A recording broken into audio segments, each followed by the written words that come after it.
And I am really happy to be here. Yeah. I know I shouldn't be so upbeat, but I'll tell you what, this is information. I believe you're here because you want information. You want to recognize the problems, the signs of something that is unfortunately becoming a problem in our society and in this particular area. But we've got so many experts here to help identify what those signs are, what you can do, and the facilities and the treatment that's available. It's here. So we're all going to learn a little bit, and we're going to learn hopefully in a nice creative way. If you have a question, that's what we want. But we'll do it after some of the speakers speak. Is that good? Is that good? All right. So why don't you come on in? Just take a seat for a minute, and then why don't we, PG, I'm going to introduce PG right here, the event coordinator, as she makes her way to the stage. Everybody should know her. PG, why don't you introduce the first speaker?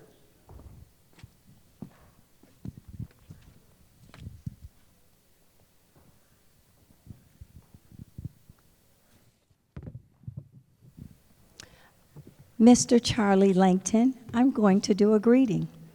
First of all, I want everyone in here that took the time to come to give yourselves a round of applause. One of my favorite sayings, suicide is a permanent solution to a temporary problem. So if any of you have experienced suicide in your family, in your neighborhood, with people that you know, please raise your hand. And now I want you to give yourselves another round of applause for being here. I'd like to introduce to you the mayor of the city of Farmington Hills. Vicki Barnett was first elected to city council in 1995, served as mayor pro tem in 1998, and was elected mayor in 2003, 2005, 2019, and 2021. Vicki was state representative from 2009 to 2014. Her past accomplishments include purchasing the Caustic Center, creating model after-school programs, expanding our park system to include a nature preserve, world-class soccer fields, an 18-hole golf course, splash pad with cultural arts programs, forming the Citizens Corp Council for Emergency Preparedness to teach residents how to care for themselves during the crisis, receiving a Homeland Security grant to install a low-power emergency radio station, hosting innovative environmental workshops. The mayor here has done it all. Championing environmentally sustainable natural landscaping, and our gold LEED, which is LEED certified City Hall, requiring new developments to be compatible with surrounding neighborhoods, preventing oil and gas drilling in residential neighborhoods, and assisting county officials in building a countywide public safety communications network. She is a resident of 1981. She and her husband, Mark Steckloff, have 2 grown children. She received a master's degree in business administration from the University of Michigan Dearborn, which is where I went to school. She was president of the Michigan Municipal League, board member of the National League of Cities, vice chair of the National Task Force on interoperability. Thank you, Madam Mayor, for Homeland Security, and is involved in many community organizations. So for those of you that don't know the mayor of Farmington Hills, I would like to introduce her to you, and for those that know her, I would like to reintroduce her to you. And here's your mayor, Miss Vicki Barnett. Thank you. God, no wonder I'm tired. I want to welcome you all to Farmington Hills. Those of you who live here know that this wonderful building is here as our community center, and you're in our theater for performing arts. Those of you who don't live here, we expect you to come back and visit quite often. But we're here to discuss something very serious, and we're going to talk about the signs of suicide, how to notice them, and how to engage in prevention if possible. But I also want you to be aware that we are in a country that has a major dearth, a major emptiness of facilities to help people. We don't have enough psychiatrists, we don't have enough psychologists. Too often we rely on our police officers and firefighters and school personnel to do the jobs of being counselors and to navigate this strange new world of an uptick in suicide. The more technology grows, the more lonely we become. And it's very important for us to reach out and make sure we do those personal touches, not only to our neighbors and friends, but those who you know may be shut-ins and alone in this community. So I welcome you here today, and I hope we can come up with some strong, positive outcomes for the future. And those of you who have experienced suicide in your lives, my heart goes out to you. It's a very horrible place to be. For those of you who know somebody who may need help, please don't hesitate to take them to an emergency room where they can begin to receive the care they need. There's no shame in being stressed and being suicidal. There's only shame in not reacting to it and helping those you love. So welcome to Farmington Hills, and I hope you enjoy the program today.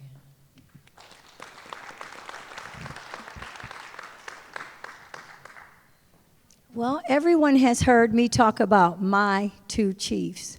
Well, I have three chiefs here today. I'd like to call up the chief of your city, Farmington Hills, Police Chief Jeff King, for opening remarks.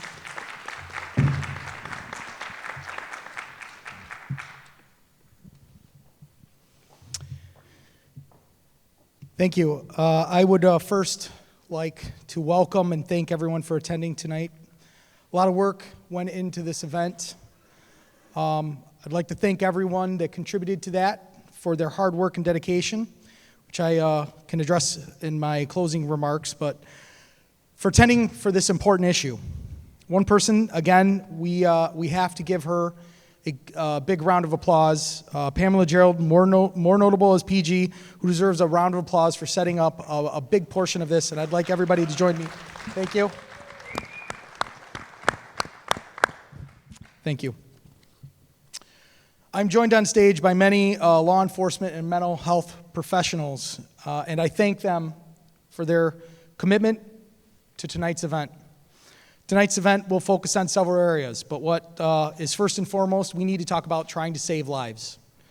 Second, we need to reduce the perceived stigma of both mental illness and asking for help. We need to raise awareness of the resources and options that are available for both the individual experiencing that incident and for their families to get the help and support that they need. I stand before you as a law enforcement officer who has significant experience encountering individuals going through or experiencing a crisis, both personally and professionally. I've been involved in countless types of those incidents where the mental health crisis is at the heart of it, where I stood helpless to console grieving survivors and family members who asked, I should have done something. Why didn't I do something? I didn't think she was serious. She said so many times before, I thought he was joking. I've also had a lot of late night stressful-filled phone calls, hour-long conversations, debates, and arguments. I've also had too many sleepless nights filled with frightening thoughts while saying countless prayers for a loved one. I've repeatedly asked myself, did she really say that? What did she really mean? Why did she say that? Was that a joke, or was he serious? In the aftermath, I've also asked myself, did I miss something? What am I not seeing? Am I listening enough? Should I have done more? Should I have done less? Should I have done what I did? These are all stress-filled, terrifying situations for those loved ones dealing at that time, especially when the person experiencing that crisis is a loved one. Often these incidents involve family members and friends, and we fail to realize, refuse to realize, or are too scared to realize how serious the situation is. Tonight, we want to talk about preventing suicide.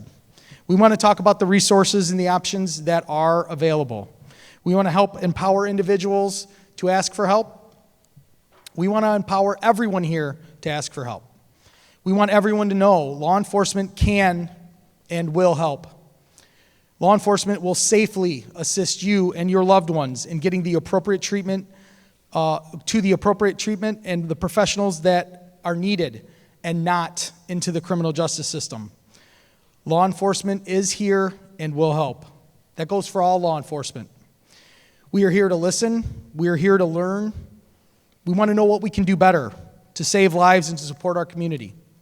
I'm excited to hear from subject matters and experts and you, our community tonight, regarding what law enforcement can do next, what could be done, what should be done, and as important, what should not be done.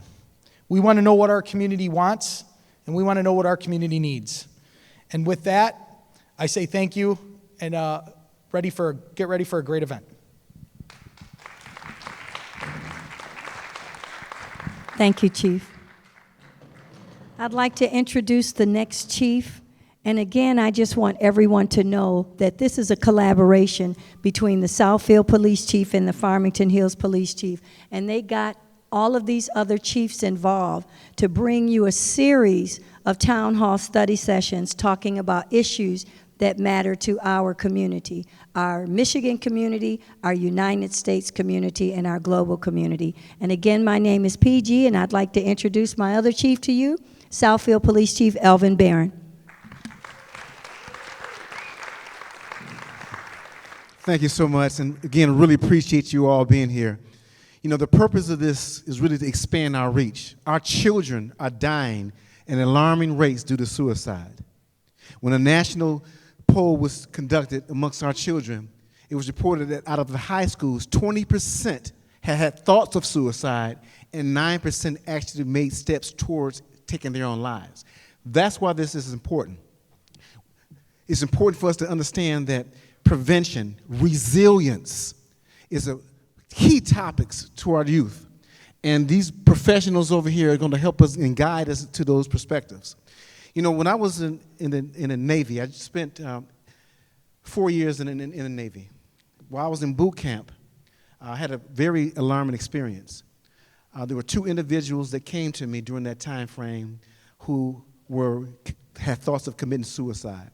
The first individual took 8 pills of Motrin. Again, we're 18 years old. He thought that by taking these Motrin pills, he wouldn't wake up. He was distraught over a breakup. When he woke up, he had told me what he had done, and I was able to talk him to not continue down that path. A second individual came to me, woke me up in the middle of the night, and told me he had thoughts of suicide. Why? Because he had experienced a breakup. Again, we're 18 years old. Although I was able to successfully prevent them from continuing down those paths, I had to think to myself as I got older, what could I have done differently?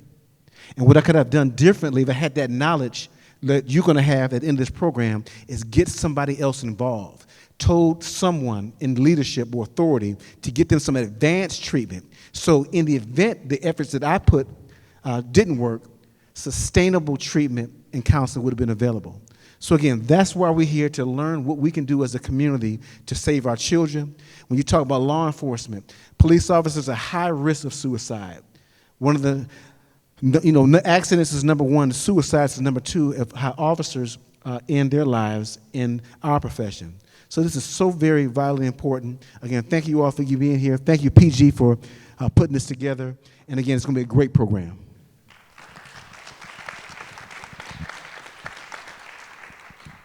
Now, this man needs no introduction. If you watch Fox 2 News, you hear a very energetic, vivacious voice. This man is a sharp dresser. This man is intelligent. He is one of the leading legal analysts in the United States. You wake up to him in the morning. You see him on the weekends. You see him every place you go. Now, who am I talking about? can't hear you. Who am I talking about? Charlie who? Charlie who? Yeah, my guy, Charlie Langton, and he is dressed really sharp. So, Charlie, you take it away and do what you want to do. Thank you, PG. None of that's true, but that's all right. All right, let's have, I got some ideas over here. All right. Okay, I want to introduce just a couple people. I want to have them come up here because these are the experts. Dr. Ken Massey, Farmington Hills City Councilman. He's also a PhD. He sells drugs. No, he doesn't sell drugs. He works in the field selling prescription drugs, right? Doctor, where are you? Come on up here. He does sell drugs. He's got a degree in it. And I'm getting to Oak Park. Don't you? It's just getting right there. Why don't you give about a minute, okay? 1 minute, okay? I'm going to take this. We're going to have a little, I have an idea, okay? Go ahead. There, minute. What do you want a minute on? I want a minute. Why are you here today? Okay, thank you. For those of you who may not know me, my name is Ken Massey. I'm on the City Council here in the City of Farmington Hills. I'm formerly one of our mayors in the City of Farmington Hills. And I am here because I started a group in 2010, which is called Farmington SAFE. And SAFE is an acronym for Suicide Awareness for Everyone. It is our way in the community of Farmington and Farmington Hills to deal with the mental health challenges that exist within the community and how we try and get information out, very much like what we're going to do this evening at this forum, get information out to help people understand some of the challenges, the multiple facets of mental health, mental illness, and suicide risk, and thereby reduce the incidence of suicide in our community. All right, beautiful, beautiful. Thank you. Why don't you take that? Why don't you sit? Sit right there. I got an idea, okay? Next, Tay Ford. She is with the American Foundation Suicide Prevention. Why don't you go right up there, take that mic from Doctor, and just about a minute about why you're here and what in your background. Yes, so thank you so much for that. So I'm with the American Foundation for Suicide Prevention, and I am here to save lives and bring hope. So the American Foundation is a nonprofit organization that is in all 50 states. We are a community of those with lived experience, lost survivors, advocates, and those who just want to make a difference and break the stigma in regards to suicide.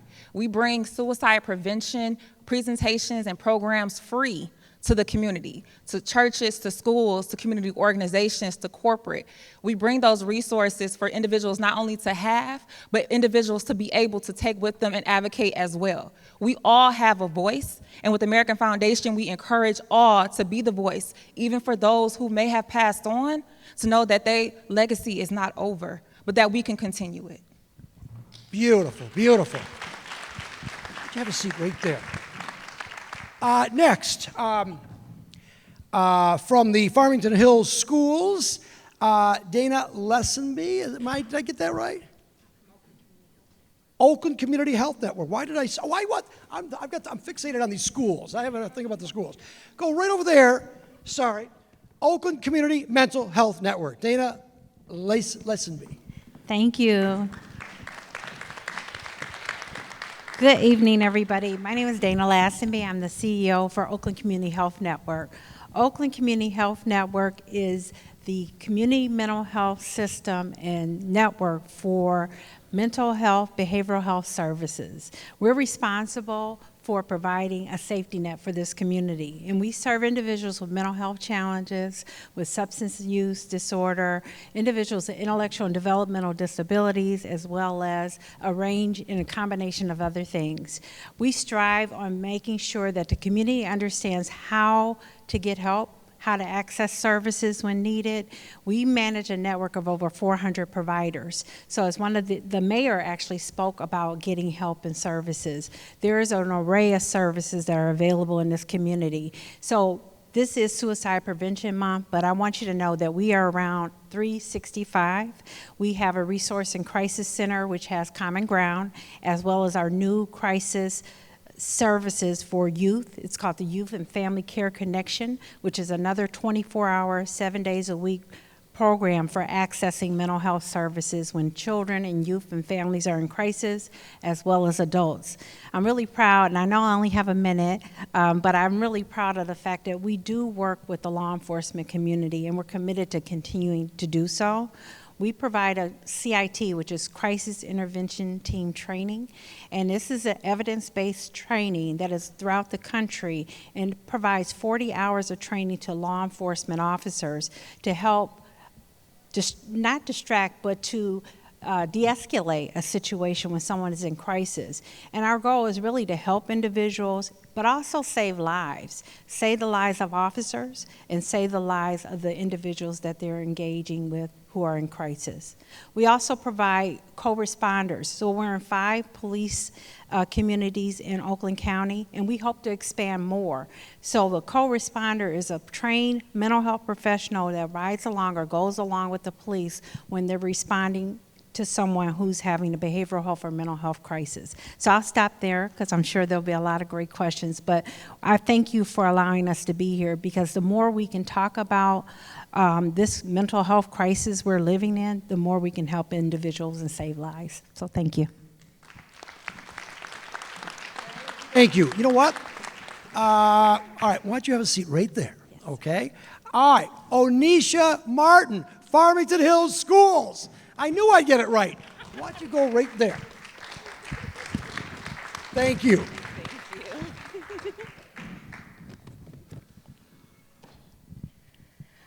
Good evening, everyone. My name is Onisha Martin, and I am one of the special education supervisors for Farmington Public Schools. And I am in collaboration with several of the community organizers that are here this evening. So I sit on the board for Suicide Awareness for Everyone, which is SAFE, and I support as a liaison between the school district and that group, so that we can make sure that we are connecting and making sure that we have the resources available to support our students, because our overall goal is to ensure that our students become productive citizens. And that means that we're providing the appropriate resources for them to learn about how to deal with stress and how to respond to situations that are not necessarily healthy, or situations that don't make them feel comfortable. So giving them those tools of resilience. We also partner really closely with Oakland Community Health Network, which supports us in providing trainings for our staff in order to be able to recognize those triggers for our students, so that we can make sure that we are implementing within our district effective strategies to ensure that our students are in a safe and welcoming environment. And I'm really excited to be here with you guys this evening to discuss how we are putting those strategies in place to support your children. Thank you, thank you. All right. If you wouldn't mind sitting right there, please, okay? Hold that for a minute. All right, next. Katrina Bashirs from the John Dingle, the Veterans Center there, and a social worker. Please give us a little background about you, please. A little background. Thank you so much for having me. I appreciate it. Thank you so much to everyone who's been involved in the facilities. I think when we look around the room, we can see people that really care. And I think that's the most important thing about suicide prevention. We want to let people know that we care about them as humans. We're all humans. We're all coming to this space for a different reason. As Charles Langston said, I am from the Detroit Veterans Affairs Agency. Oakland County is one of the counties that we cover. We are really happy to partner with Oakland County. There's a lot of really fabulous people here that are doing awesome work. That's one of the reasons why the suicide prevention role at VA is moving into the spaces to build with the community, to be that bridge, and to come alongside and do the work with folks who are already doing great work, to see how we can enhance and help our service members and families of service members. Real quick, I just want to ask, how many folks in the room have served in the military? Real quick. Thank you for your service. Thank you. Thank you so much. Second question, how many folks in the room have a loved one or family member, maybe a neighbor that has served in the military that you know?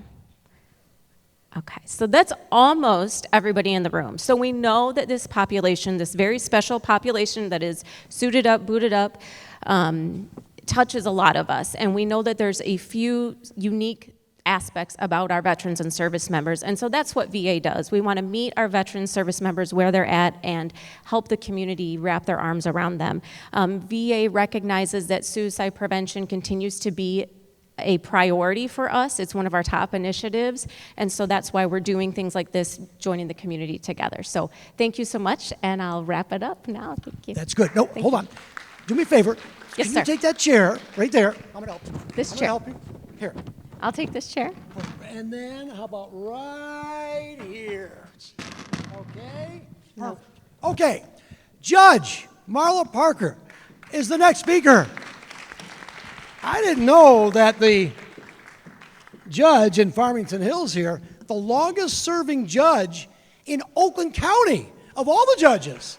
Judge? All right, I'm going to say I'm not the oldest. Thank you.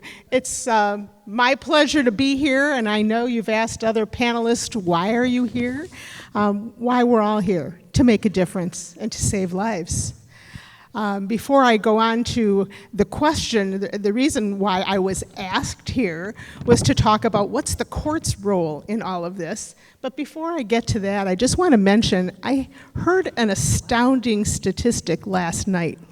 And I was at an event with a justice of the Michigan Supreme Court and others there, and I heard the statistics that lawyers are more likely to die by suicide 6 times more likely than the general public. So it starts with our own profession of law that I'm in, but I think what this says is any profession, any walk of life, everyone is touched by suicide. And I know we talk about what can the courts do, and we are having leadership from our Michigan Supreme Court because they have convened a commission on lawyer wellness, chaired by Justice Megan Kavanaugh from the Michigan Supreme Court. From Molly Rands, there is a Lawyers and Judges Assistance Program, which also covers law students. And their goal really is to get out in front of this, to address issues of lawyer stress and burnout and connectedness and substance use. So they're really trying to get a hold ahead of the problem, just like we all should be doing. So let's talk a little bit about what can the courts do. And I know I've been asked, Judge, can you order someone into treatment? What can we do? So the first thing I'll say is any judge, we can't order anything unless we have a case in front of us. We can't just walk down the street and order people to do things. So how do you get a case in front of a judge? So the one thing that I'm going to say is if you have someone who is struggling with a mental health issue, who you believe is going to harm themselves or harms others, the place to start is the probate court. And I will say that we have in Oakland County a wonderful website, gov.com, which has all the forms on what petition you need to file and what you need to list and say in order to get someone evaluated.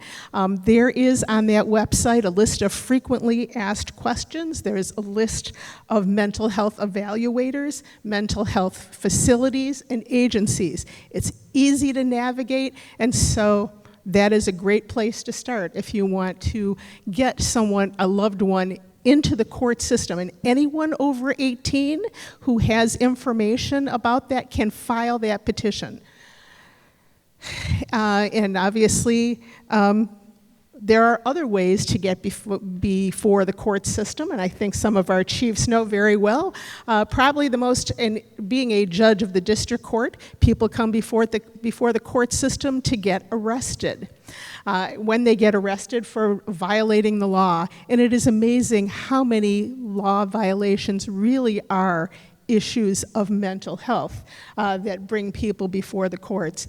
But getting arrested is not the end of the story. I believe courts are very proactive in addressing issues of mental health, and I will proudly say that Michigan is a leader in the treatment court movement. We have veterans treatment courts, sobriety courts, drug courts, and mental health courts, where people who are convicted of a crime are held accountable, but also basically ordered into treatment and maintained and ordered to follow through with their treatment, as well as getting support and basically helping them establish a support system that will continue on through their lives. I know in our veterans courts, they're assigned mentors. So basically the goal is to get people connected with other people, get ordered into treatment, and keep them there long enough for it to work and make a difference. So I do think courts can make a difference. Being arrested, sometimes families shame people when they're arrested. Utilize the court system. When we have someone who is on probation to the court, we can't give you information about them, but you can give us information about them. What we have is private, but if you are concerned about your loved one who may be on probation to a court, let us know, tell us that information, and support your person in any way, whether it's transportation, rides, just being there for them to keep them, have them be successful in their court process, because people are ashamed of being in court. But I have to say, one of the most heartening things, I had a story about, I don't know, a few months ago, a woman came in who had completed my sobriety court program, who had been sober for 5 years, and told me, she brought in flowers for the court and the probation staff and basically said, I never expected to be alive this long. And now she has a great relationship with her family, is moving forward. I think that's what we're all looking to do, is find a way to help people make their path forward. Thank you, Judge. Thank you. Judge, keep it, stay, and if you wouldn't mind, just stay right here.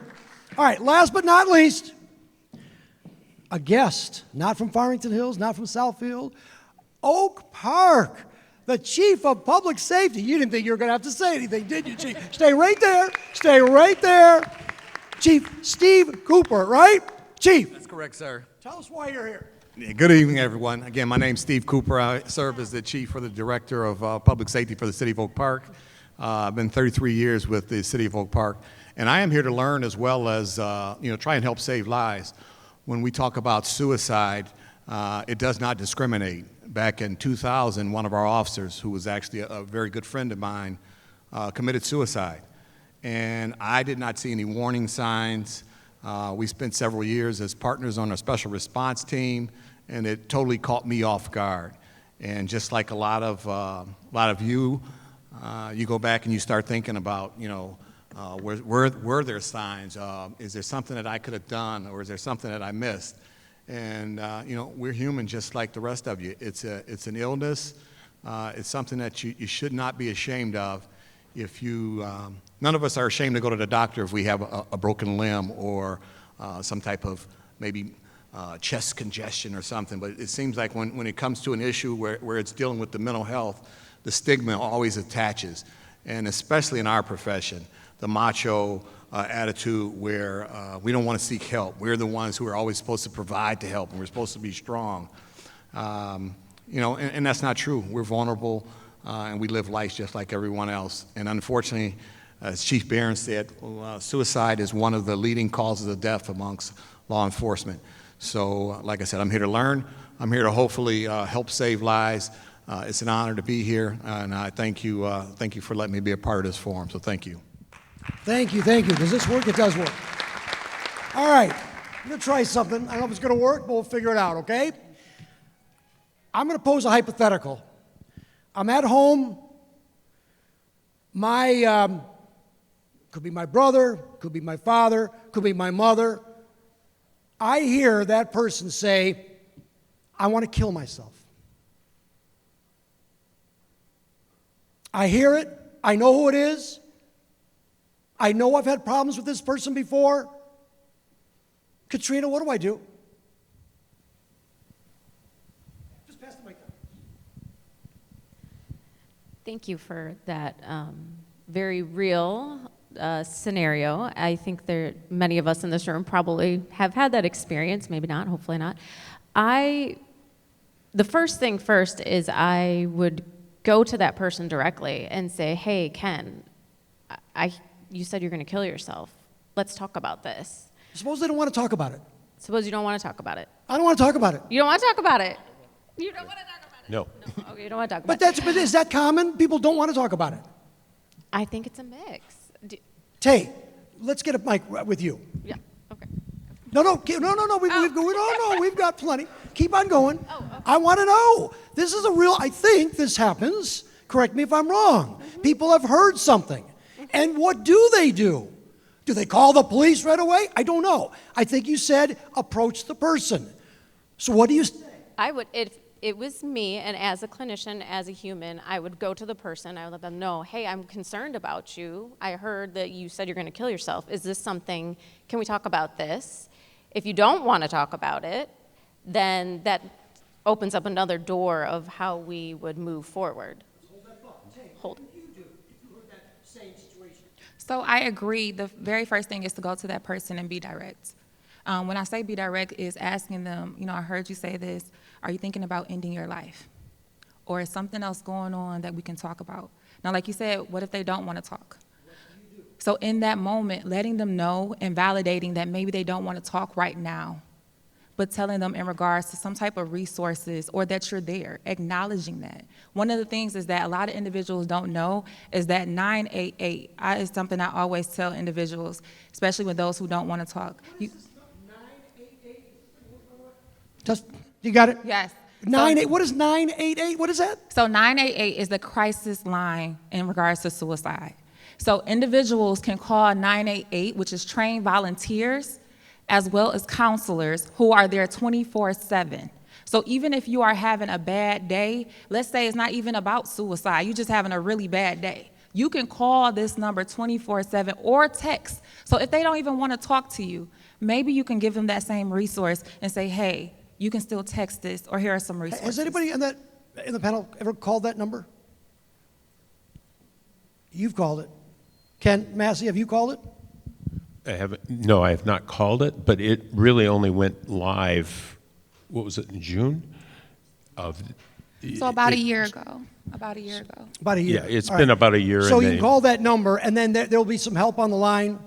Mm-hmm. Okay. I want to change one little thing here in my scenario, okay? Social media. I read on Facebook, I'm going to kill myself.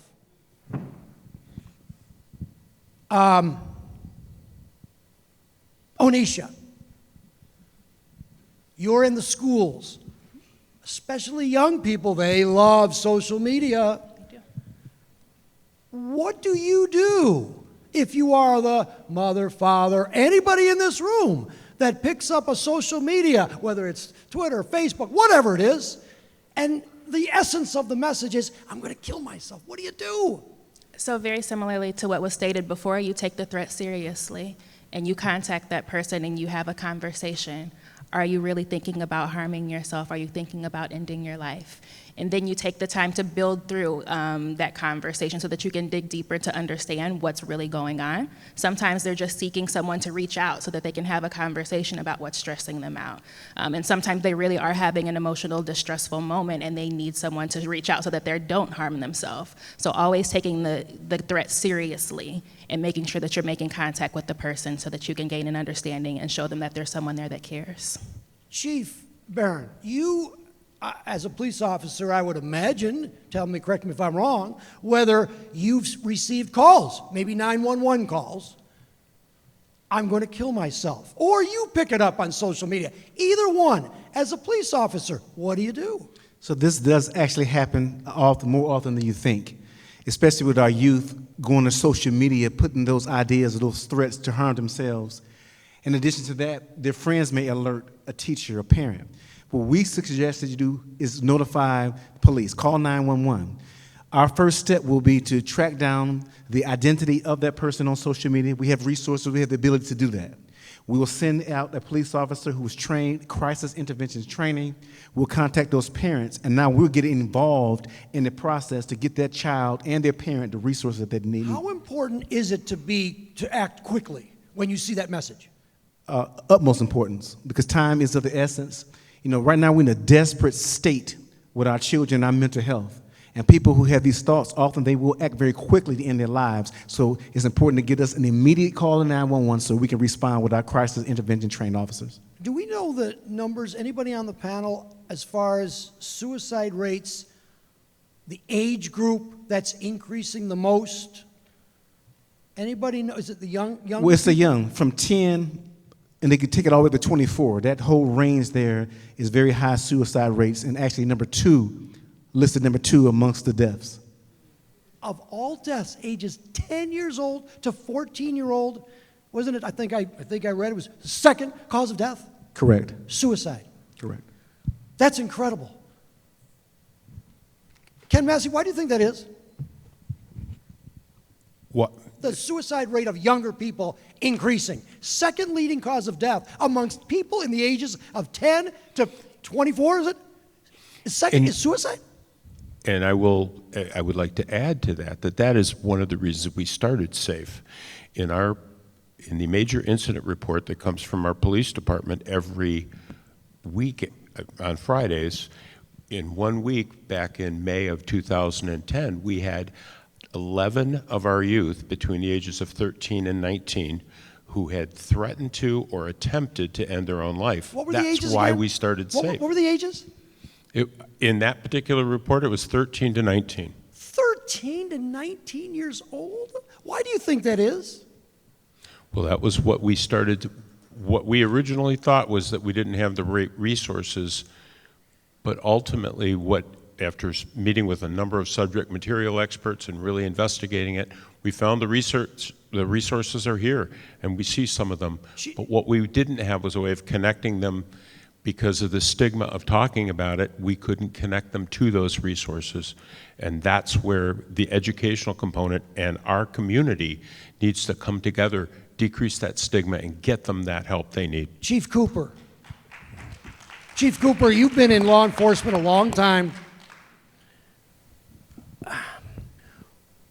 What can you do, and why do you think the number is so young? Are you seeing that in Oak Park and in general? In general, yes, those numbers they're becoming younger and younger. I can't help but to think that the social media, a lot of that is playing a factor in there. You may have a situation for, people contemplate suicide for various reasons. And that's no different from people from ages 10 to 24, the numbers that we use. It may be maybe somebody had some type of intimate relationship that somebody found out about, and they took photos, and now they're trying to blackmail them over, social media. The word gets out, and all of a sudden with social media, before, bam, it goes viral, and it's there for the whole world to see.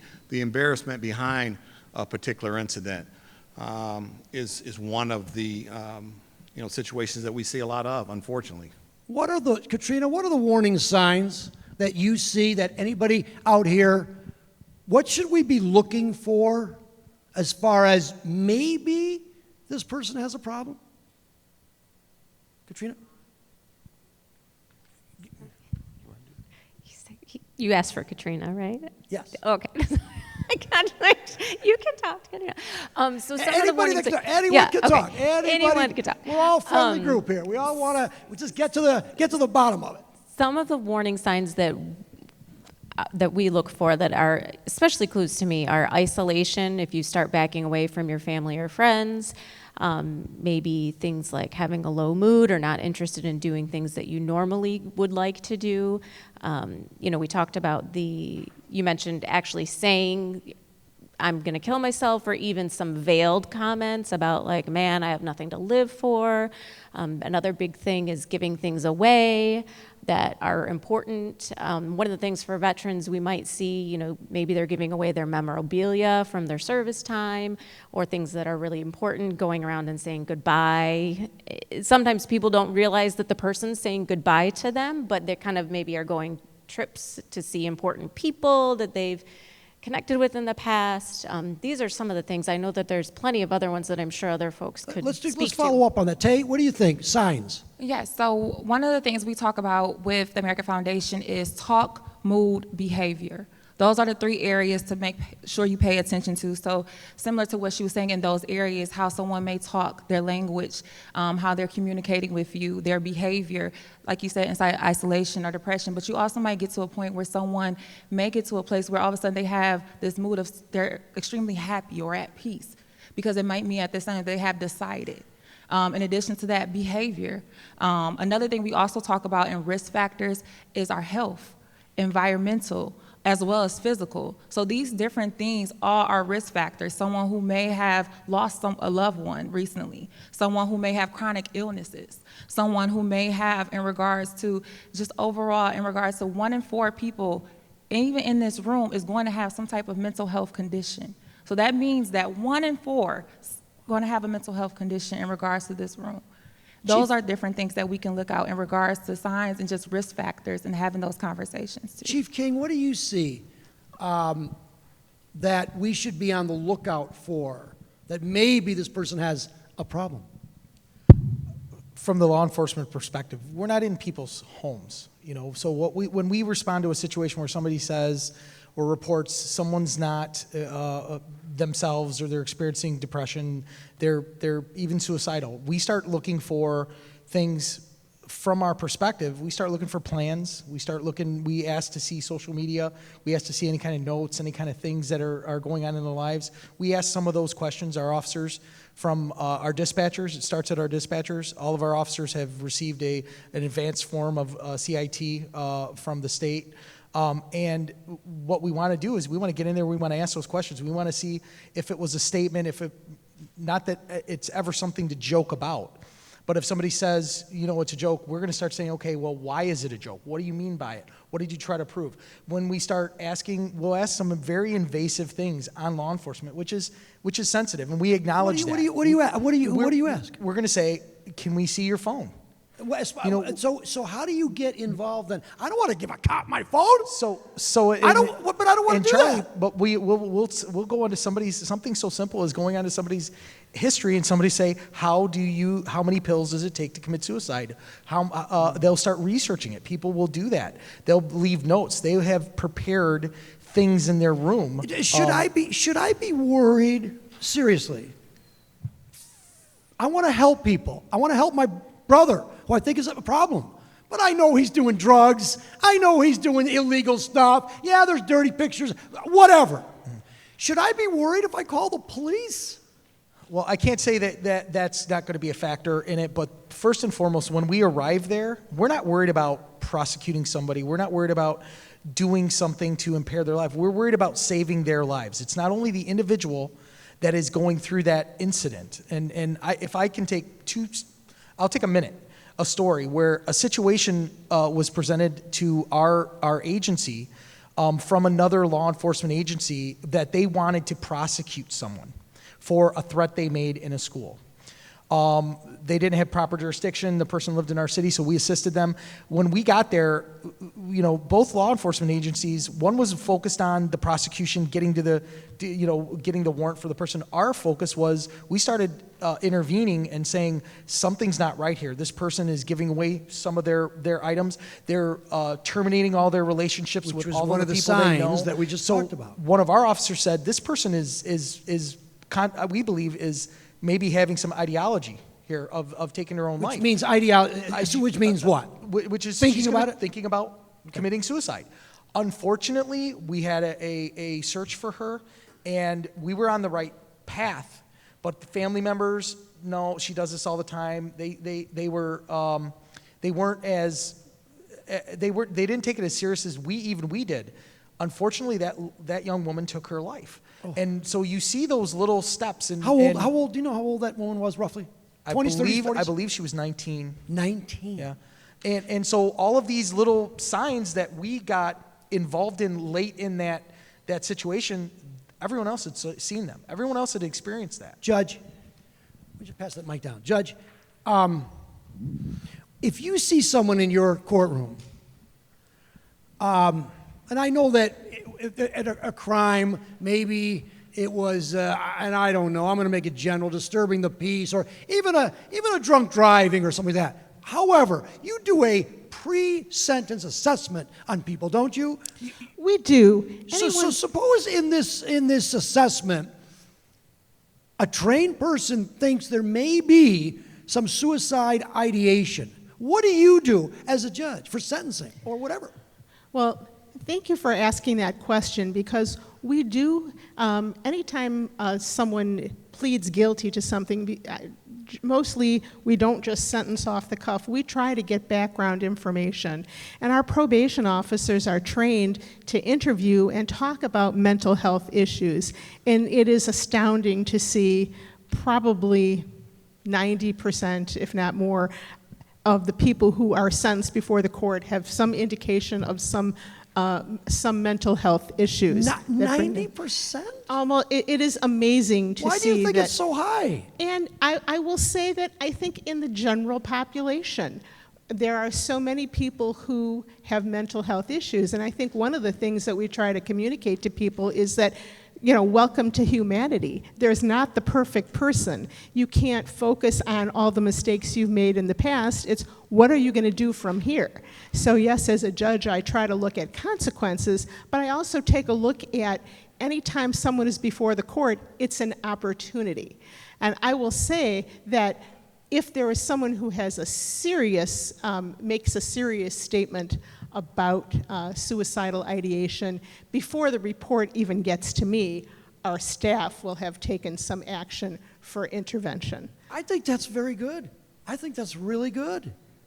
Onisha, you're in the schools. How often do you have students come to you, or that you know of, where they say things that may be a mental health issue or depression? How prevalent is it in the schools? It is very prevalent. Our social workers, psychologists, and counselors are very busy supporting the mental health needs of our students. I can't give you a percentage, but I can tell you that I receive a significant number of suicide risk assessments from our staff, checking in when a statement is made, because we take those threats seriously. And what do you do when you receive a report of a student that there's a potential for suicide? That's when we connect with our community partners. If we find that it is a real threat, then we connect with the hospital and we contact those parents and connect the parents with the hospital so that a thorough assessment can be completed. Dana, are you the hospital? No, we are the safety net. And so what I would say is, doing those assessments can be done in other places as well. It's so important to train the community on how to recognize and understand risk factors that lead to what we're seeing as mental health. And I agree, anybody in this room can be impacted by mental health themselves, as well as families and friends and everybody. And what we know about the children that are returning, or the youth, I'll say, are returning back to school after the pandemic, many were isolated, alienated, and lonely. And some of them thrive. They like being at home, but many children struggle with returning to school. So what I say is we also set ourselves up to make sure that we could address some of those problems. We have school mental health navigators through a grant from the county, in which we have 5 navigators that help school teachers, administrators, parents, the youth themselves, how to access those resources and do a screening to determine what direction, what guidance can you give this family or this teacher who recognizes something, or even an administrator. Is money an issue? I don't have any money. I can't afford it. It is. Honestly, it is. And I think when you look at what we're dealing with, you have a higher need, and we can't even meet the demand. So money is an issue, but also if you think about co-pays and deductibles that need to be met, many families have to decide, where can I go for help and support? Does Medicaid help people? Anybody on the panel now? Absolutely. So what Medicaid? What is Medicaid? Medicaid is a publicly funded insurance, and it provides health care benefits to individuals who are at a certain income level. But even the general community, we have help and resources for the general community. And I don't want that to be a dissuader from people reaching out and seeking help. like the other panelists have said, there's 988, there's a crisis line that's available, and each of those trained professionals, whether they're professionals, whether they're volunteers, they're all trained to help direct the families or administrators or students in the right direction to get the help that they need. Does anybody in the audience, if you have a question, no pressure here at all, none. I realize the sensitivity of this topic, and we just want to have a discussion. But if you have a question, just raise your hand. Oh, we do have some questions. Oh, this is what I like better. Oh, come on. Oh, come here. Why don't you stand up? Is that all right? What's your question? Okay, my name is Barbara Selden, and I have a question about back during the Engler administration, when there were institutions that were available to take care of those with mental health issues so they weren't out on the street. Once we placed them out into the street, many of them were homeless, many of them were kicked out by their families and had nowhere to go. Are there any ways in which we now can bring back something similar to that so that they can have a healthy place to stay until they can get their mental health in shape so they don't consider suicide? That's a great question. Great question. I would say yes. The answer is yes. There is a community mental health system that provides a network of providers. We provide specialized residential supports for individuals. The goal is really to keep people in the community. It's not to institutionalize. The goal is also to prevent people from being incarcerated. So we want to treat people and help them stay in the community and live healthy lives. There are times when people are so much in need that they need long-term hospitalization. And our resources are stretched. They are very stretched in a system in which we are required to help and serve people, and we want to help. I think everybody on this panel and everybody in this room wants an answer. We're not a perfect system, but we're here is evidence that we want to make improvements to ensure that we take care of those individuals. Let me get Tay for a minute, because you have a program as well. Do you find that there's a need for more, I think your question was institutionalized, because some people really need it. Is that a problem, or are there resources that you know of? I think it's also more so of educating our communities about what programs are out there. There are some residential programs that are out there that we just need to talk about more. We need to talk about inpatient, outpatient. There are programs. All insurances have to have mental health services. All insurances. So that's not only Medicaid, but also private too. So talking to your insurance company, learning what they offer, learning these resources. So yes, I agree in regards to there needs to be more, but there are some resources, but we need to start educating people on how to find and access them more quicker. Let's get a new question. Okay, so I really have a statement first. I am a mom who has taken advantage of all those resources. I did everything I could as a mother for my son. 12 years ago, he took his own life. Is anyone familiar or affiliated with any group that is looking into the loopholes of the gun laws? Because he was in the lien system.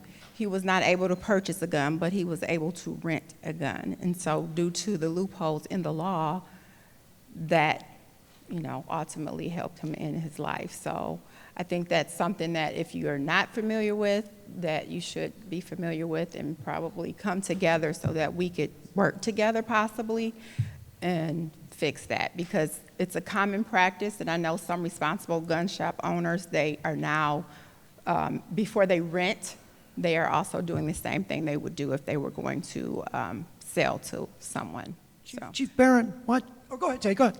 And I will pass it right on. But I want to first acknowledge your loss, and thank you for sharing with us today. One of the things the American Foundation for Suicide Prevention do, we are not just a nonprofit organization that bring people together, but we are also an organization that advocates with our legislators and goes in regards to our laws. So we have something called Capitol Day, where we go to the Capitol and we talk to legislators in regards to laws. And one of the laws that we talked about is in regards to gun safety. So the American Foundation for Suicide Prevention, if you do check out our table as well as our website, we do have firearm safety prevention support resources, as well as the legislative we have in regards to safety locks and tax brackets or tax breaks for gun shops in regards to making sure that they include safety in regards to their organizations. So I want to say again, thank you for bringing that up, because that is something that AFSP is working on and continues to work on to bring that awareness to our communities. Okay, so I'll connect with you because I'll be interested in doing so. And I know Amy Lang in 2011, she did broadcast with us and my attorney, and we worked to try to gather people together, but I'll connect with you. Thank you. Let me get Chief Barron. Guns. Guns. And how, I don't want to make it political, but are there too many guns out there? Is it too easy to do it? I mean, do you think that there should be laws limiting the availability of guns, Chief? Yeah, I am a huge supporter of these new gun laws. You know, when you look at what's happening across the country, and we'll venture off for a second, just talk about the active shooters. When you read these stories, these individuals get these guns, and then they commit these crimes the same day or shortly thereafter. We had conversations about suicide. There's too many guns out there where they're accessible to individuals who are suffering from this mental health crisis. You know, many guns are passed from generation to generation. That's why in the city of Southfield, we organized a gun buyback program. The idea was not that we thought it was going to, you know, eliminate the criminals from committing crimes, but rather getting these guns out of these garages, getting these guns out of these rooms so that we can destroy them, and again, not having access to our children. And so I do want to continue to acknowledge Kim, certainly somebody, I didn't know that your story, certainly a good friend of mine.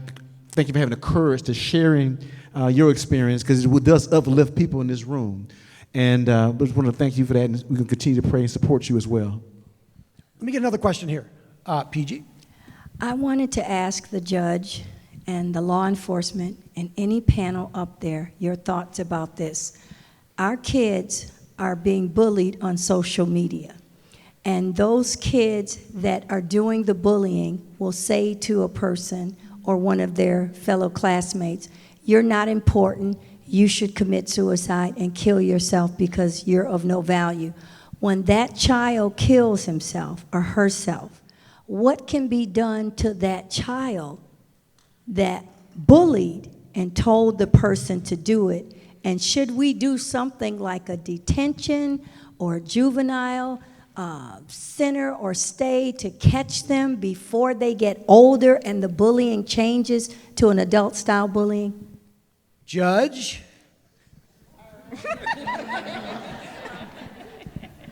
I wish I had the answer for that. And I'm going to start out by saying I'm a judge of the district court where we deal with adults, not youth. But I think the interesting question is, what is the motivation and what is the mental health of the person who does that? And how do we prevent that? Will whatever consequences you give prevent something like this from happening again? Certainly you want to prevent that particular person from doing this again. And I can't even imagine the devastating loss. There is probably nothing that can be done to ever do anything to overcome the horror of a loss like that.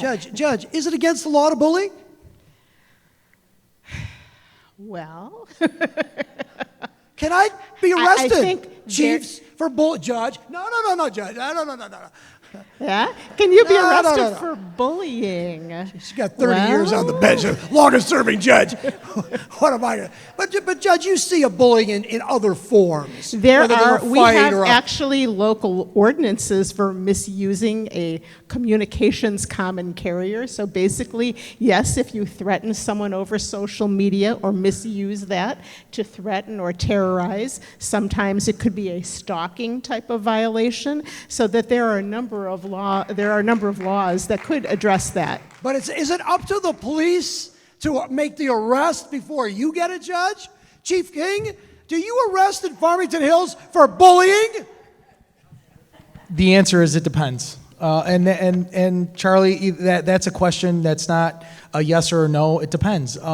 Depends on the extent of the comments being made, the direction. It depends on if they gave them a reason, if they supplied any support, if they said where, go do this there today at this location, if they gave them any information on access to do research or get a weapon, for example. But is it safe to say you're at least going to check it out?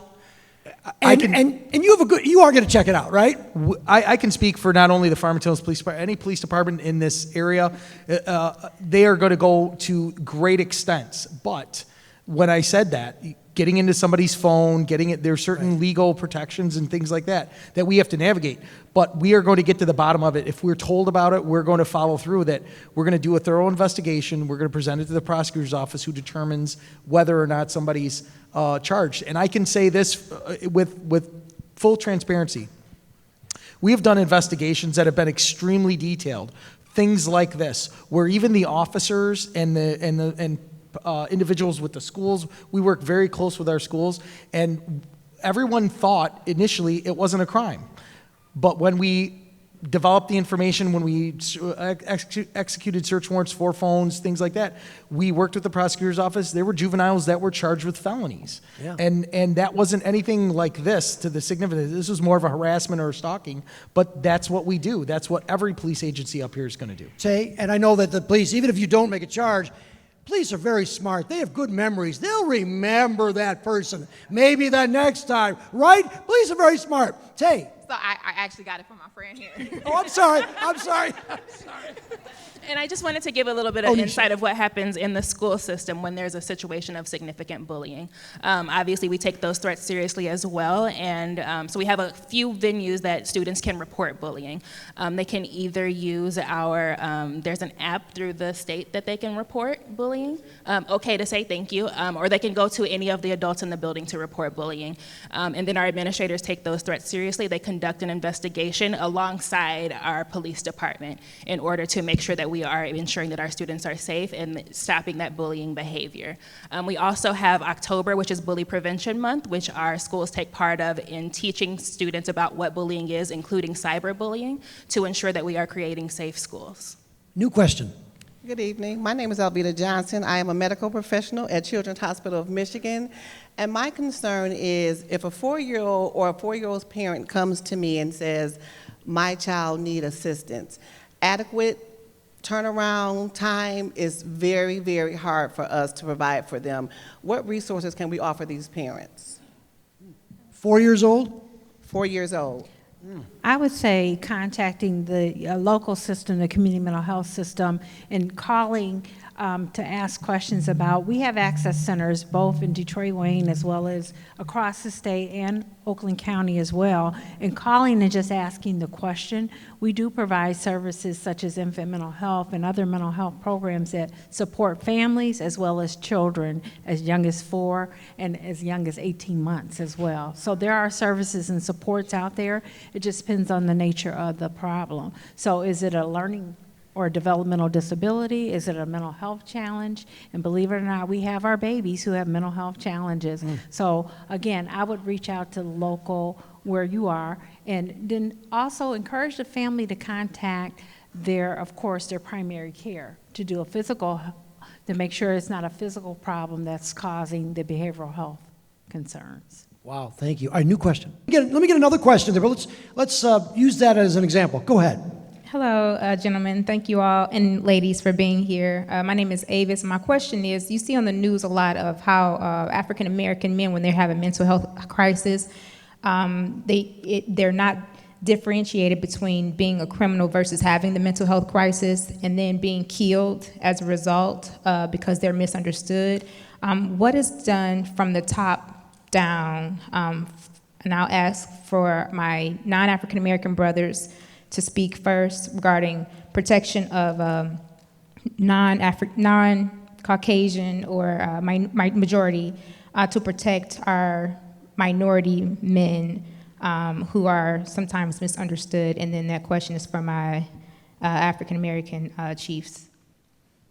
Well, no, Chief Barron, I don't think you qualify. I think it's, right? Yes, and it kind of goes along the question of what our queen over here stated with her son being 18 years old, and he's in a mental health state, crisis, getting out on his own and then being misunderstood, and then, they can use that as a way as suicide, So how do we, what's being done from top down? All right, Ken Massey, why don't you handle that? From the top down, Well, first of all, the question from the top down is we have to ensure that we are a culture that is embracing these differences that different groups are experiencing, and ensuring that the training that is being received by all of those who are providing care and response understand that there are some differences, and we want to be sensitive to that. I personally think part of the issues that we need to be talking about here is what do we do from the bottom up? Because going back to the question on bullying, our school system had for a number of years something they called purple out days, and people in the schools would wear purple shirts because it was demonstrating that we understand this bullying is going on and it's unacceptable, using positive peer pressure to try and stop that. I think those types of things that we in this community need to listen to each other and understand there are differences and then work conjointly to finish them. Let me understand the question. Is there a difference in treatment for black and white? Sharpen the question a little bit. For me, I don't understand. Sure, okay, thank you. So I don't have specific examples, but when you watch the news and, people, African-American men are coming out, whether they be naked or just coming out acting out, but they're shot at versus trying to, console them down. I actually saw a video where there was a woman, she was having a mental health, African-American woman having a mental health issue, and there was a community that rallied around her to try to calm her down, and they stood in front of her to keep her from getting killed and shot at. But not a lot of people have community where they have individuals standing up for them. The men, African-American men or women, can be just shot at because they are assumed armed and dangerous, or even if they don't have anything, any weapons on them. So I guess too, when you say it starts on the bottom, if police officers are killing, people and not, de-escalating the matter because the person's having a mental health issue. Let me ask you, I don't mean to interrupt, but do you think the police are treating African-American men different than white men? I do. And people agree. What I see also on TV, African-American people are more apt to get, harsher treatment than other, communities. And, I want to, so like our queen over here stated with her son having a mental health crisis, if he's having one and he's suicidal, it's likely that he can be killed having an episode versus someone de-escalating him. Yeah. Is my question clear? I think it's an issue. Yes, Chief Cooper, please. Yeah. It's a question because you want help. And I think when you call the police, if it's an African-American man, are you going to get the treatment and the help as opposed to being shot? Correct. I got it. Chief Cooper, thank you. That was good. Right. I think first of all, you got to look at each department and each agency. You can't just use a blanket statement as far as just law enforcement in general. Each department, and you have to look at that leadership. You have to look at the training that the officers are receiving. What's the standard? What's the culture? What's the level of professionalism? I've been, like I said, in the business for a long time, and we have one standard for all. It doesn't matter if you're black, you're white. You treat people with decency, with respect. But Chief, go ahead. There's a perception, is there not, out there? And I don't know that it's true, but I think that when she made the suggestion, she just wants to be reassured. So let me jump in and address this. So first of all, I'm gonna start off by saying your concerns are real concerns. So let's put that on the table right away. There's over 18,000 police departments in this country. If you've seen many of my interviews in the past, I'm calling for national consistency in law enforcement, where the policies, the procedures, body cameras, you'd be surprised how many police departments do not have body cameras to this day and age. When we talk about the leadership, it does start at the top because the police chief sets the tone for the organization. And when you set the tone for an organization, they know what you're going to tolerate, what you're not going to tolerate, and then with the right leadership, things kind of sway in the right direction. And so training is a big issue with this. You know, one thing we do in Southfield, we bring in a dynamic trainer to talk about our cultural diversity, autism, all these things that could jar someone to not understand an individual going through a certain type of crisis. And the officers are trained in that. And so, again, leadership, accountability.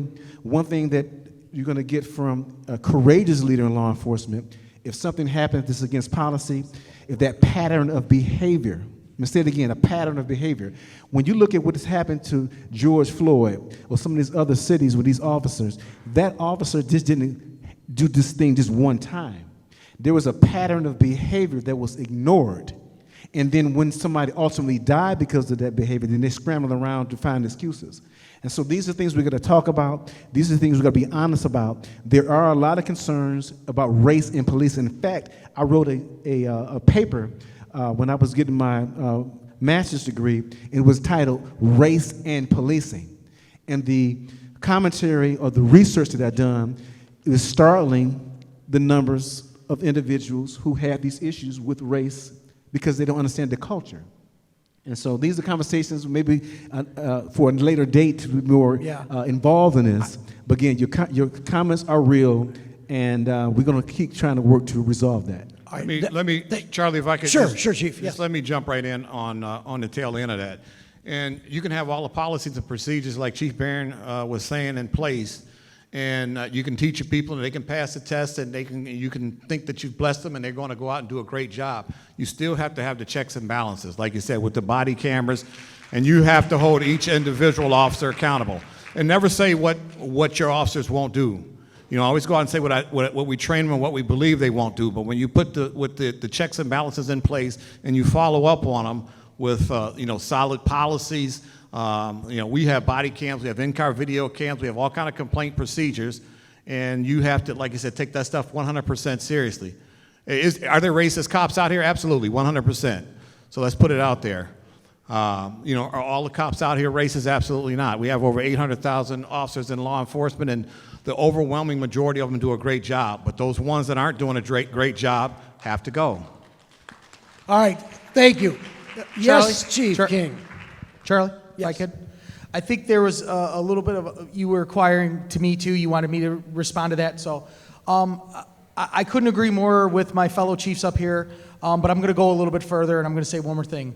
It starts with me as the chief of police, making sure, one, no one that fits the psychological profile or the background investigation or the attitude, it's my job to keep individuals that would do something like that out of police work first and foremost. So we have a very stringent background and interview, psychological profile, psychological process that when we don't want to even let somebody that has that kind of mentality, that overwhelming want to use force, that doesn't want to help, that doesn't treat people with compassion as human beings, we don't even want to let them in the door to even have the opportunity to wear a uniform. But like Director Cooper said, there are officers out there that don't need to be wearing the uniform. And it's incumbent upon us as leaders to set in policies, procedures, training, and to hold people accountable at every level, myself included. I can say this honestly, I've arrested 3 of my own officers. I have arrested 3 of my own officers because they broke the law. They broke the law, or I should say, I've had them arrested. They broke the law, and we have to hold ourselves to a higher accountability. But not only at training, policy, procedure, we have to follow up. We have to have supervisors that watch those videos. We can't just wear body cameras and not watch them. We have to audit them. We have to let our officers know we're watching, we're supervising, we're holding you accountable for something as little as a policy violation, let alone treating somebody with unnecessary or fatal force. Absolutely not. It starts at the top, and it goes to everything we do in our culture as a police department, starting with not even letting those kind of individuals in the door. So I want to say that these agencies up here, we're doing that. We're doing it, and we can always do more. We have to do more, but we're doing it day in and day out. Great discussion. Thank you, Chiefs. Really appreciate it. And great question, too. Another question. So my question is actually two-part. One, you mentioned OCHN has co-responders in certain communities. Could you tell us which communities those are, and how do we get all communities to have those? And second, talking about law enforcement, when there is a call for a potential death by suicide, do we have loss teams that go out with our officers to do post-vention intervention for those survivors? Go ahead, Dana.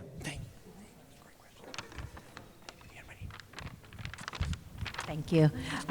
Your first question is, we have co-responders in Auburn Hills, Birmingham, Bloomfield Township, Pontiac, Rochester, and Troy.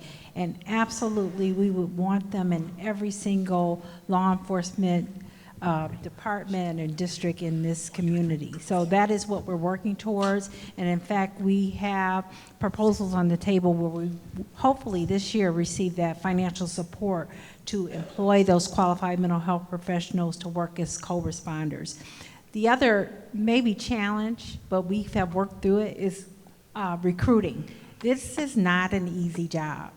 It is not, and it's a very challenging job. And just like the law enforcement officers, they put their lives on the line every single day. So asking somebody to also do the same thing along with the police officers is a tough job to do.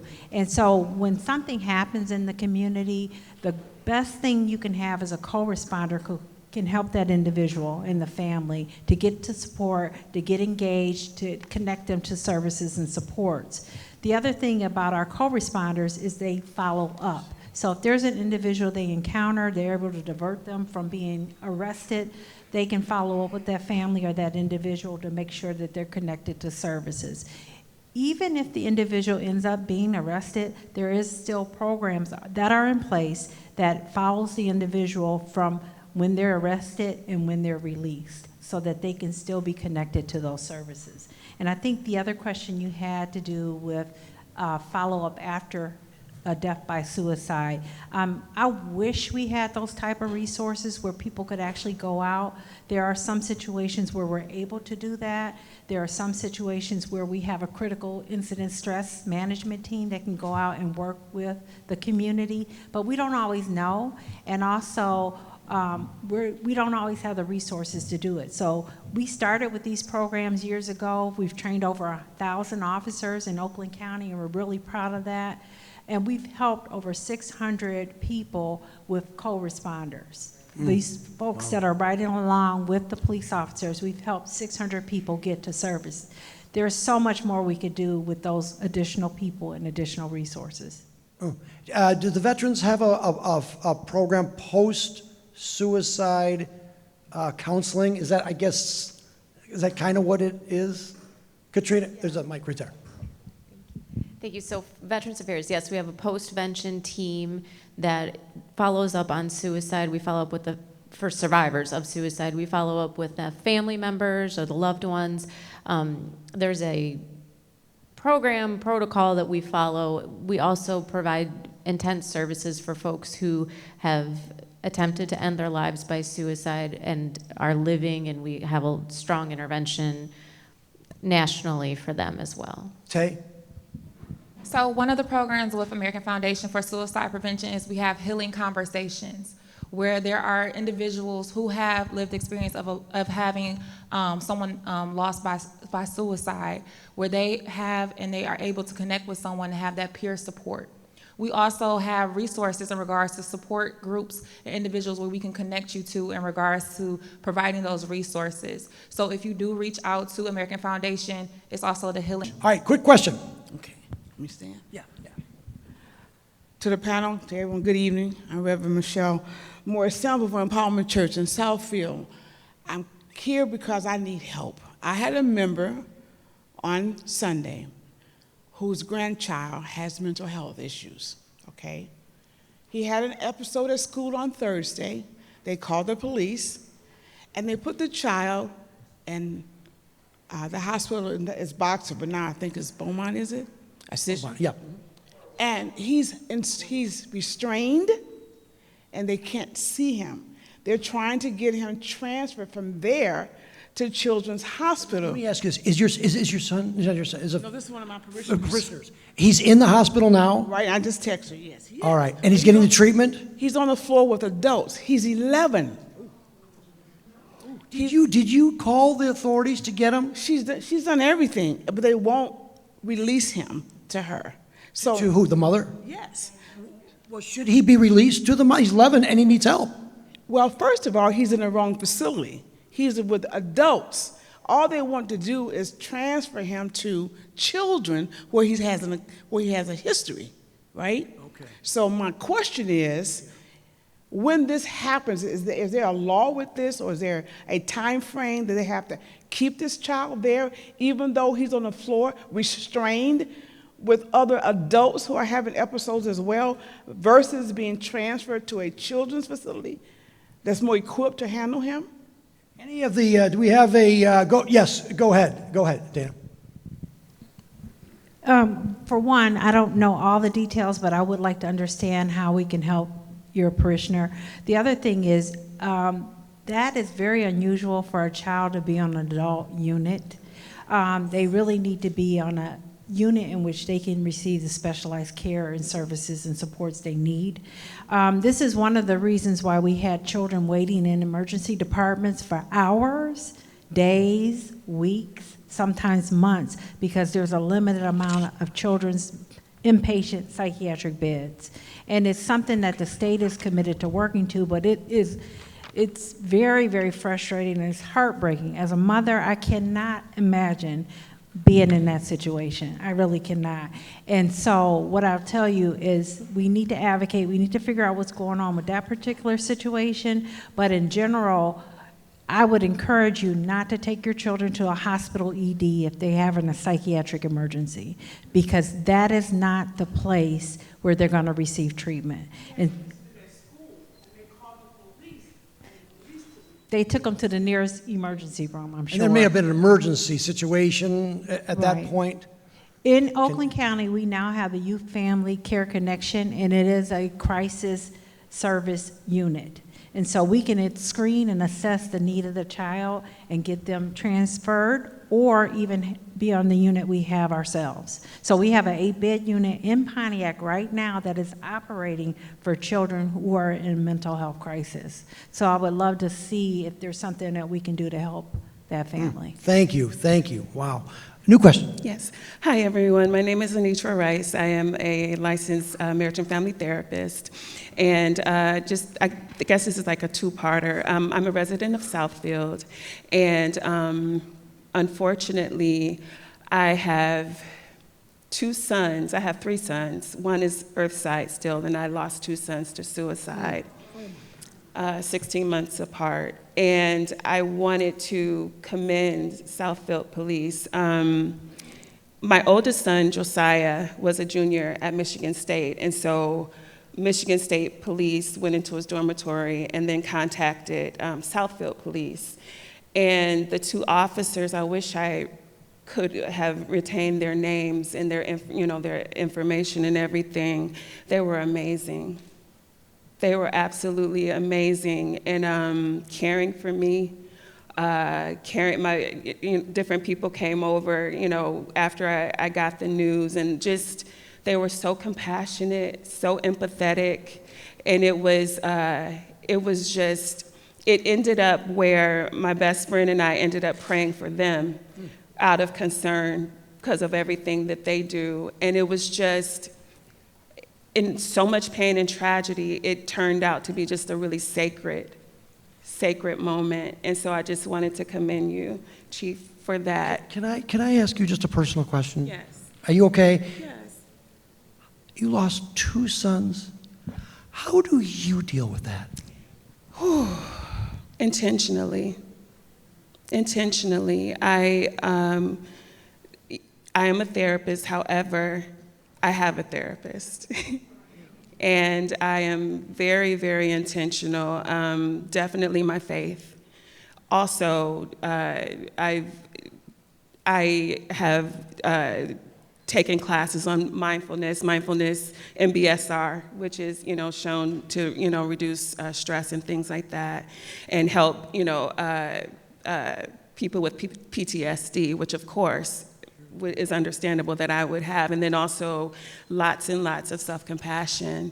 And I'm very, very, very intentional about my healing, and very intentional about my youngest Earthside son's healing as well. So for the people in this room that may have lost a son or daughter, it's very difficult for a parent to do that. Yeah. And I know maybe they're in this room. You are living proof life can go on. It continues. It's not easy. I think the biggest thing is that I've learned, and I continue to learn, that I can hold space for joy and the deep sorrow. And the more that I turn towards my pain with love and compassion and empathy, the deeper I feel joy. And you can't have one without the other. And so I'm able to stand in the sorrow, stand in the despair, stand in the questions, stand in the uncertainty, and embrace it, and also embrace hope and life and beauty. And after I lost my first son, I remember my mom sent me to Florida to be with my sister to be able, it was December 7th of 2019, and then I lost Jaden 16 months after that. And I remember taking a walk and just in silent prayer and just crying. And I remember just feeling this leading to look at the shrubbery and the flowers and everything that were around in December in Florida. And it was just, I remember just being filled with awe that I could feel beauty in that moment. And in that moment, I knew God spoke to me. He said, baby, you can hold sorrow and joy in the same breath. At that time, I wasn't able to experience joy too often, but now, after turning towards the pain over and over again, I now experience joy more than I've experienced the deep, deep sorrow. You know, you are amazing. Thank you. Yeah, and Charlie, I just want to. Let me just go. We'll do it after, okay? I want to also acknowledge you, certainly having the strength to share your story. What I will tell you, because I've been watching this room, you touched everybody in this room with your story, so thank you so much. And I will, with all the individuals who had encounters with Southfield Police, I will reach out to officers and let them know what you all have said tonight. We're going to keep this professionalism going. Thank you. Oh. All right, thank you. So I would like to reiterate, I feel your pain because I was bullied in Farmington schools. And I left and went to West Bloomfield School District. They have a program in West Bloomfield School District that they instituted for their kids because they had 5 suicides one year. And so they instituted a program called Prepare You. And so I wanted to mention that to the community because West Bloomfield's not here, but every freshman actually goes through this program called Prepare You in their health class. I've advocated for it in Farmington, saying you guys need to bring something for our kids. Mental health is big in our community and it needs to be worked on. So I just wanted to make sure to raise that. I'm also a member of the Commission on Youth and Families in Farmington Hills, and we have raised a lot of awareness around mental health. One of the projects we actually did, which I was kind of the leader and the spearhead for this project, is we did a kindness rock garden, which is located at Heritage Park. Behind the Spicer House. When I first brought this project forward, there was a lot of, what are you talking about? I don't get it. I'm like, mental health is important, and you never know what type of positive word can make a difference in someone's, in their life. And so we have a sign at the park that says, take a rock if you need a rock, leave a rock if you need to leave a rock. We went out in the community to the farmers market. We've been at Earth Day. We've worked with the library. We've worked with VAPN in our community. Our commission has went out and tried to partner with the Art Commission and all these groups, and we've had community members in Farmington Hills painting rocks. So Southfield has a lot of members here. I just want to make sure they know about this, because maybe you can do a kindness rock garden in your community, and then it really helps. People are taking the rocks and leaving the rocks, so you know they need the messages. Thank you for that. All right, couple more questions. Yes. Many of the people that are suffering with the suicidal ideation, they also have issues where they're in environments that are very toxic. They end up in and out of the facilities because the second they get out of the facility, they end up in the same toxic environment. What would you suggest to help break that chain? Who wants to take that one? Who wants to take that? Go ahead, Dana. Go ahead. I think the important part of being in treatment and then leaving treatment is having a clear aftercare plan. What are you going to do when you leave? Who are you going to engage with? And that's the struggle sometimes with working with children. You can provide supports to children in a different environment, but if you don't address the family and what's going on in the family, the child often returns. So taking it as a responsibility, as treating the family, none of us are living in isolation. Hopefully none of us are living in total isolation, but you have to address the environment. You have to address some of those, what they call social determinants of health. So if I have to choose whether I take my medication or eat, that's a problem. If I can't get back and forth to my appointments for aftercare, that's a problem. So we have to hold the treatment providers responsible and accountable for making sure that those supports are in place before I leave, and also connecting and following up and making sure I'm getting where I need to go. All right, we only have time for 2 more questions. I already promised it to 1 and 2, but everyone will be available. There's a surprise after. It's food. It's good. Quick question, real quick. Go ahead. Real quick, I'm for a solution. For the families who has a member or someone who has shown tendency or revealed tendencies of mentally ill or suicidal, what would you recommend if they had a weapon in their possession? What would you recommend them to do in terms of calling the police? Could there be a recommendation that they call the police or encourage them to call the police? Sounds like red flag laws to me. Chief King. If any resident of any one of these communities is faced with a situation, a family member, a loved one, that is armed and threatening to harm themselves or others, absolutely call 911. We're going to get the resources there. We're going to de-escalate the situation to the best of our ability. We're going to try to make sure everybody is safe. And then when we do that, we're going to get not only that individual, but family members the help they need. That is absolutely a 911 call. Not every mental health crisis requires law enforcement's immediate response and intervention. The one you just described, if somebody's got a gun or a firearm or a weapon, those absolutely require law enforcement response. All right, let me just get, all right, go ahead. They don't want to go get help. You are still their mother, but they don't want to listen to you anymore. What do you do at that point? You do at that point, especially, I think one of the things that is not really talked about that much when you talk about suicide attempts is cutting, is a way of releasing whatever feeling that they're having, but they're not. I don't know if they're really trying to, if it's a tension thing, if it's a stress thing, if it's a mental thing, it's obviously an issue. It happens to older people, though. So older. Who wants to take that one real quick? Tay, you want to take that one? Older, they're not kids, I guess, but older people. What do you do? So I think it's really important that we continue to talk about the support and resources.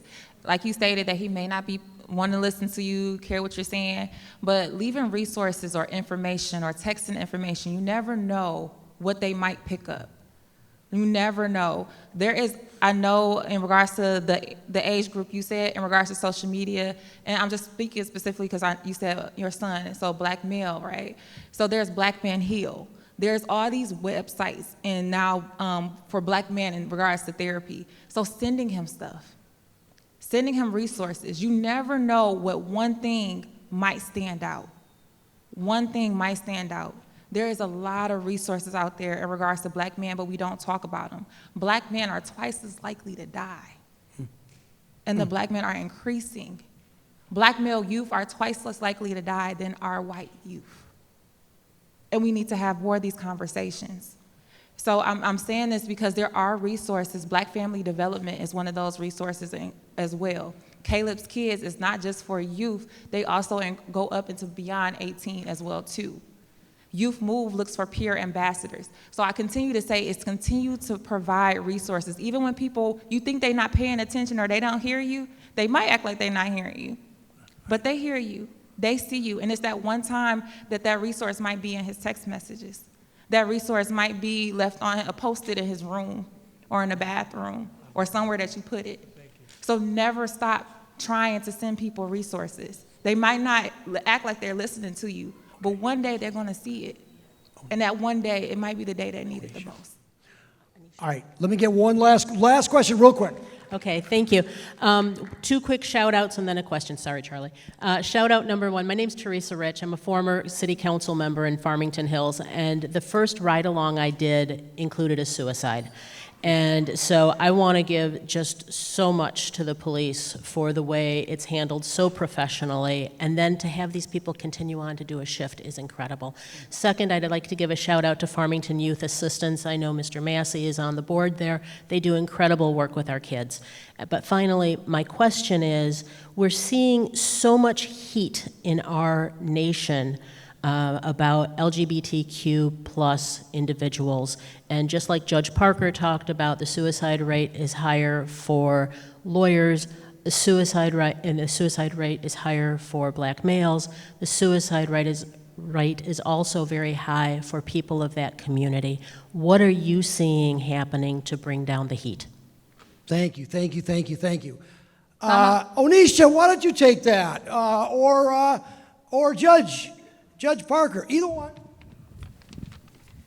Thank you. I will indicate that I can't speak to the suicide rate, although I have read those same statistics. I do see issues with crime and obviously people being bullied. So I think we have to take a look at, and I know that also substance use, we find a lot of substance use in the LGBT community. And I think we have to take a look at which is the chicken and which is the egg. Is it the substance use, or is it the lack of resources in dealing with feelings and the bullying they're feeling from the community that causes them to use substances and use issues? So I think the most I've heard from all of these panelists as we talk about it is to lean on our humanity and our connectedness, because if you can connect with someone and show that you care about what happens to them, whatever background it is, that may help them move forward in their life. Thank you, that was phenomenal. And just to dig into that, I think another really important component is that peer connection. So for our black youth as well as for our LGBTQ community. And so within the schools, we have like our black student unions, our gay straight alliances, making sure that we have those spaces where students, children, and people feel safe and welcome, and that there are people that are hearing them and are validating their existence. I'm gonna take it, Charlie, really quick. I know you hate me. It's okay. I love you. Hey. So, one of the resources that I do want to give you. So, of course, I always, because this is the reason why I am a part of AFSP, is because I attempted when I was 16 and 19, and it was because to bring resources because my mom and my dad didn't know about them. So, AFSP has a program called Talk Saves Lives for the LGBTQ community that brings information and awareness for free. Anyone can request or attend that in regards to that program. We also have a new program out called Let's Save Lives for the black community. It is a specific program for the black community to educate us on suicide prevention methods, as well as bringing awareness about our culture in regards to mental health. These programs are completely free. Completely free. We also have, in regards to Soul Shop for churches, where we come in and we go and we teach in regards to suicide prevention, in regards to faith-based suicide prevention. So these programs are free. So I know he was mad at me, but I'm doing this because these resources are out here and we will come to you. You don't have to come to us. All right, thank you. Chief Barron. So we got a special presentation, and many of you already know him. Give Bushman a round of applause. So one thing that we ask is for the community to be heard when it comes to these programs. You know, with the assistance of PG and certainly with Charlie, and they reached out to you to spread the word that we were doing this important initiative tonight. And you not only embraced this idea, you also contributed to the conversation. And what many of you learned if you watched that show, the Bushman has actually assisted someone from not taking their own life. Give him a round of applause for that. And in response to that, Chief King and I decided we're going to present this man with some awards. I'll read mine first and followed by Chief King. It's the Chief's Award. This award is being presented to the Bushman. You are being recognized by the Southfield Police Department for your commitment, dedication, exemplary service, and support as a valued member of our community for being an advocate for suicide awareness and prevention. Signed, Chief of Police Elvin Barron.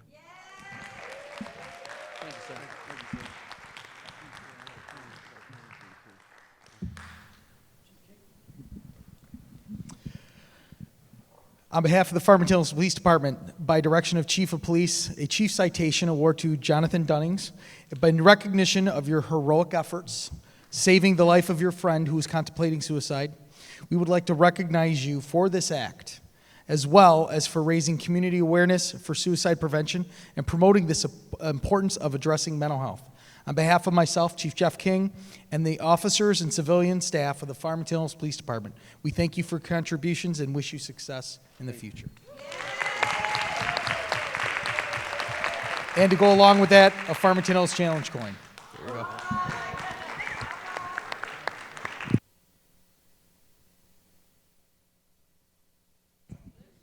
Well, I wasn't expecting all this, but thank you very much. As you heard, I saved one of my friends' lives who called me one day and was committed to committing suicide. She had a bottle of pills. She was arguing with her ex, and I just had to remind her of the things that she would be giving up and the people that she would be hurting, like her special needs kid, her children, me, her friends, and how it would affect them if she took her own life. I told her that anything that you're going through, you can get through, because God doesn't put anything on you that you can't get past. What I didn't tell y'all, and I didn't tell Charlie, but I have two sons who also tried to commit suicide. I was able to stop my youngest son from doing it by calling the police. This was when I was living in Bloomfield Hills. 3 officers came to my house, no sirens on, completely dark, and the same situation that happened with you. The officers were so nice. They talked to him. We took him to the hospital, got him checked into a facility. My oldest son, I got a phone call about him. He was in West Virginia. I called my doctor, I called my attorneys. One thing I was going to tell that lady, I think she's gone, with her son who was about to turn 18, she needs to get a POA. Get that POA, and even when he turns 18, she still can be able to help him. So what we're doing here tonight is we're talking, we're conversating, and that's what we need to do when we're talking about mental health. And as a person myself who suffers from severe anxiety and depression, every day is a fight. And every day when you get up, you just got to fight.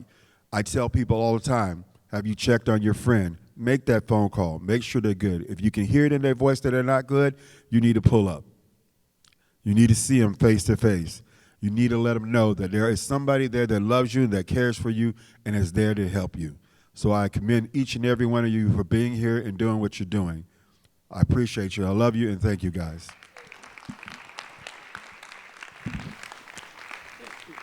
Thank you, Bushman. Chaplain Ralph Rebrandt. I didn't recognize you there for a moment. Chaplain of Farmington Hills Police. A final word tonight. I've had the privilege of serving this community as a pastor for 35 years and on the police department as chaplain for about 32. Dr. Massey at the end will tell you that this discussion we've had tonight is not an academic one for me or for anyone here, and probably in this audience as well. And what this panel shows me is two things. One, that there's compassion for people, and I love that. So let's clap it up for their compassion, number one. Number two, it shows me that it takes everybody in their segment, whether it's the court, the schools, whether it's the county or law enforcement or down at the end with veterans. It takes a whole community, folks, to speak about this. And I'm just thrilled to know that you folks are doing this tonight, and it's a pleasure to be a part of this. I do have to tell you that as a police chaplain, I just wanted to close with this. I've seen way too many suicides. I've been called out. Chief King knows that. I've been called out on suicides, and I've seen everything from pills to guns to jumping off bridges and all kinds of things, and it's heartbreaking. And as a pastor, as a human being, it tears me up. But you are having the discussion, and it's important. And having that discussion gets us beyond that wall, and I appreciate that very much. I just wanted to end with this. One of the things that I've used as a pastor and as a police chaplain that I've inserted into the discussion, and it's already come up here with a few of you, is that I have inserted God into the picture when I've talked to people who've had suicidal ideations. Friends, I will tell you that that is huge, because when somebody realizes that there's a God in heaven who cares about them, their life, and has a plan for them in their life, it totally changes their perspective. And so I would just encourage you to search that out a little bit more, because that is what I've always used, and it's been so effective that not one person out of 25 that I've spoken with who's had suicidal ideations has taken their life. It's not me. It's bringing the Lord back into their lives. Let's pray together. Our Father, as we thank you that you are the God of heaven and earth, that you have made each one of us unique with the hurts and the pains, the difficulties, the joys that we have in this life. We know that you care about us, that you've not left us alone. You've not left us to wonder about who we are, but that you are the God who has created us and has a plan for our lives. And I pray, Lord, tonight that as we enjoy our discussion, as we enjoy some food and snacks, and Lord, as we deal with this very difficult, practical issue, I pray that you would speak in our hearts, that when we sense something's not right with someone we're talking to, that we would seek out help, whether it's 988 or 911, or whether it's indeed, yes, going to visit them and talking to them and even spending the night awake with them. Lord, whatever it takes, speak to our hearts. And Lord, I would pray for those who have those suicidal ideations, that you would speak to them in a way that we can't, and that you would break down walls and barriers, and that you'd help them to see the beauty of life and the plan that you have for them. And so I thank you for each one who's here as part of the audience and the panelists. I thank you for our cities, for Southfield and Farmington Hills. I thank you for Oak Park and Chief Cooper as well. And Lord, I just pray for our county. Lord, may we be a light in a dark world. May we help people see the truth that you do indeed care about, even those who have been bullied, who feel lonely and empty, who feel that there's no sight or no way out of where they are. Give them all of the strength that they need, and I pray this in the name of my Savior, Jesus Christ. Amen. Thank you. That concludes the program. I don't know where PG is, but I understand that there's some food in the other room for everybody. And there's lots of it, and it's very good. I hope you enjoyed this as much as I have. Let's give a real quick congratulations to the panel. Thank you, guys.